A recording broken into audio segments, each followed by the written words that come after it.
స్వామి చరణమయ్యప్ప.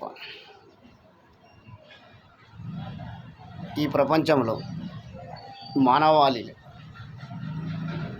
మనసులలో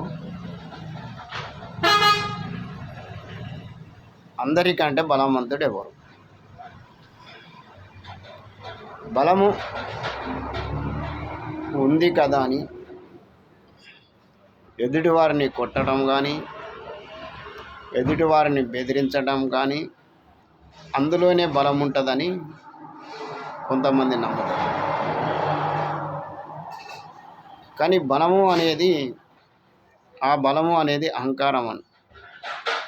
ఆ అహంకారం తోటి బలం ఉంది కదా అని, డబ్బు ఉంది కదా అని మదబలంతో ఎదుటి వారిని చిన్న చూపు చూసి ఇష్టానుసారంగా ప్రవర్తిస్తారు. కానీ అది శాస్త్రం కాదు అనేది వాళ్ళు గ్రహించే లోపు వాళ్ళ జీవితమే శూన్యమైపోతుంది. కనుక ప్రతి ఒక్క మానవుడు తెలుసుకోవాల్సిన విషయం ఏంటంటే, బలము అనేది ఈ కండరాలు కాదు. ఏముంది ఆ కండరాలల్లో? ఏమీ లేదు. చిన్న ముళ్ళు గుచ్చితే ఫ్రైజన్ అవుతుంది. ఆ ఫ్రైజన్ అయితే శరీరం అంతా తింటుంది. అవసరం అనుకుంటే ఆ రెక్కే కొట్టేస్తారు. మరి అది ఎట్లా బలం అవుతుంది? ఈ చెత్త ఎట్లా బలం? చెత్త అనేది, శరీరం అనేది ఈ ఆత్మకు కవచంలాగానే ఈ ఆత్మని నిరంతరాయంగా కాపాడే ఆత్మని ఒక గుడికి, దానికి రక్షణగా ఆత్మ వ్యవస్థని, ఆత్మ మనకు దాని ఏదైతే చేసుకుంటుందో దానికి సహకారంగా ఉండటమే ఈ శరీరం. కనుక ఇదే స్వాస్థ్యమని గర్వంతో విర్రవీగటం అనేది కరెక్ట్ కాదు. చిన్న జ్వరం వస్తే ఎల్లెలకలవ అంటావు, అవ్వ అయ్య రాముల దేవుడు అంటావు. మరి అది స్వాస్థ్యం అయితే నువ్వు అట్లెందుకు అంటావు? ఈ శరీరమే స్వాస్థ్యం అయితే, ఈ కండరాలే స్వాస్థ్యం అయితే నువ్వు అలా వండద్దు కదా. కనుక ప్రతి మానవుడు తెలుసుకోవాల్సిన విషయం, ఏదో బలం ఉంది కదా అని, డబ్బు ఉంది కదా అని, డబ్బుది ఏముందండి? ఇవాళ రేపు చాలామందిని కూడా చూస్తున్నాం. అనుకోకుండా ఏదో ఒక రోగం వస్తే హాస్పిటల్కి పోతే లక్షలు కొడతానే ఇల్లు గుళ్ళు అవుతుంది. ఆ డబ్బు కూడా, దాన్ని కూడా మనం ఏదో డబ్బు ఉంది కానీ అహంకారంతో దాన్ని మనం ఎదుటోళ్ళ విన అహంకారం చూపెట్టడం కూడా కరెక్ట్ కాదు. ఈ డబ్బు శాశ్వతం కాదు, ఈ కండరాలు కూడా శాశ్వతం కాదు. ఇది అహంకారానికి దారి తీస్తుంది. అహంకారం దారి తీసినప్పుడు ఎదుటి వాళ్ళని కించపరచడం కానీ, ఎదుటి వ్యక్తులని అగౌరవపరచడం కానీ, వారిని లెక్క చేయకుండా ప్రవర్తిస్తాం. అది కాదనేది ప్రతి ఒక్కరు తెలుసుకోవాలి. ఇక బలవంతుడు ఎవరా అంటే,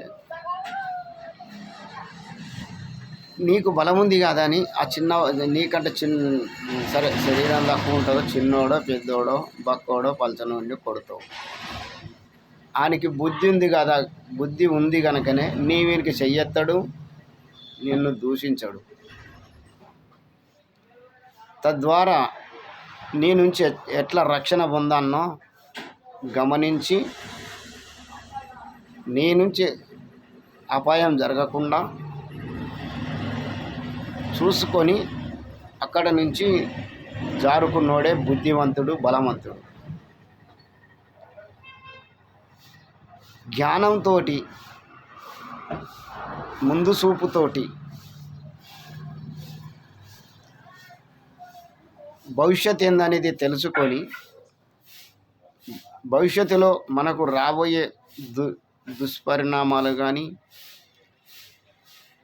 వాటన్నిటిని గమనించుకుంటూ, మనం చేసే పని లోపల మంచిని చెడుని గమనించుకుంటూ ఆ చెడుని రాకుండా మంచి జరిగేటట్లు ఆలోచించుకుంటా మనకు మనం సేఫ్టీగా ఉండి ధర్మంగా ముందుకు పోయి చిత్తశుద్ధితోని మనం రక్షించుకొని మన భవిష్యత్తు మనం నిర్ధారించుకొని